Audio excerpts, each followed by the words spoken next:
लाडकी बहीण योजना तृतीयपंथीयांसाठी लागू करावी, भाजप आमदार प्रवीण दटकेंची विधानसभेमध्ये मागणी. अकोल्यातून भुजबळांना समर्थन देण्यासाठी समता परिषदेचे कार्यकर्ते नाशिकमध्ये. यावेळी कार्यकर्त्यांकडून अजित पवारांविरोधात घोषणाबाजी. व्हीव्हीपॅटच्या पावत्यांच्या फेरमोजणीसाठी रोहिणी खडसे हायकोर्टात जाणार. फेरमोजणीसाठी भरलेले शुल्क रोहिणी खडसे आणि वैशाली सूर्यवंशी यांना परत मिळणार. लाल कांद्याची अचानक आवक वाढू लागल्यानं कांद्याच्या भावात घसरण. सद्यस्थितीमध्ये कांद्याची प्रति क्विंटल 1000 रुपये दरापर्यंत घसरण. नवीन वर्षात महायुती सरकारकडून मोठं गिफ्ट. एसटीच्या ताफ्यातील सामील होणार 1300 आधुनिक बस. विनापरवानगी वृक्षतोड केल्यास 50,000चा दंड भरण्याचा निर्णय रद्द. आता झाड तोडल्यास पूर्वीप्रमाणे 1000 रुपये दंड भरावा लागणार. महावितरणच्या उदासीन धोरणामुळे शेतकऱ्याचा 7 एकरावरचा कांदा करपला.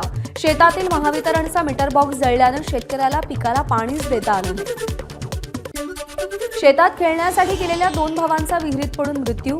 छत्रपती संभाजीनगरच्या आळूळमधली घटना. घटनेमुळे संपूर्ण आळूळ गावात हळहळ व्यक्त. लातूरमध्ये विजेच्या खांबांवर काम करत असताना विजेचा झटका लागल्यानं लाईनमनचा मृत्यू. सुरक्षा साहित्याविना विजेच्या खांबावर चढणाऱ्या खासगी कर्मचाऱ्यांचा जीव धोक्यात. जळगावमध्ये पैसे तिप्पट करून देण्याच्या बहाण्यानं ग्रामसेवकाला तब्बल 16 लाखांचा गंडा. सगळा कट एका पोलीस कर्मचाऱ्यानं रचल्याचं समोर. 5 संशयितांना अटक.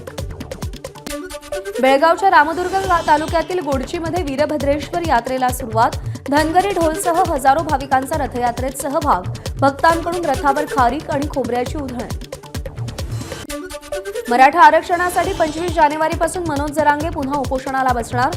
जरांगेंचं मराठा समाजाला उपोषणासाठी अंतरवाली सराटीत येण्याचं आवाहन. महाविकास आघाडीचे नेते आज बीड परभणीचा दौरा करणार. दोन्ही ठिकाणच्या घटनांचा नेते मंडळी आढावा घेणार. सरपंच संतोष देशमुख हत्या प्रकरणात नवीन सीसीटीव्ही समोर. पोलीस अधिकारी राजेश पाटील, आरोपी सुदर्शन घुले, संतोष देशमुखांचे भाऊ एका हॉटेलमध्ये भेटल्याचा व्हिडिओ समोर. केजमधल्या हॉटेलमध्ये मित्रांसोबत चहा प्यायला गेलो होतो. झालेल्या भांडणाबाबत चर्चा झाली. सरपंच संतोष देशमुख यांचे भाऊ धनंजय देशमुख यांची सीसीटीव्हीवर प्रतिक्रिया.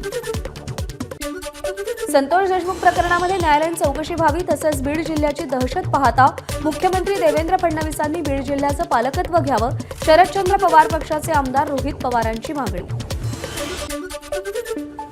सोलापूरच्या डेमोक्रॅटिक पार्टी ऑफ इंडियाचा रास्ता रोको. परभणीतील घटनेचा निषेध केला. आंदोलनकर्ते पोलिसांच्या ताब्यात. परभणी घटनेच्या निषेधार्थ मनमाडमध्ये आरपीआय आठवले गटाचा मोर्चा. दोषींवर देशद्रोहाचा गुन्हा दाखल करण्याची मागणी केली. यावेळी कार्यकर्त्यांची जोरदार घोषणाबाजी. गोंदियामध्ये बहुजन समाज पार्टीची निदर्शनं. परभणी हिंसाचार प्रकरणातील सोमनाथ सूर्यवंशीच्या मृत्यूला जबाबदार असलेल्या पोलीस कर्मचाऱ्यांवर गुन्हा दाखल करण्याची मागणी.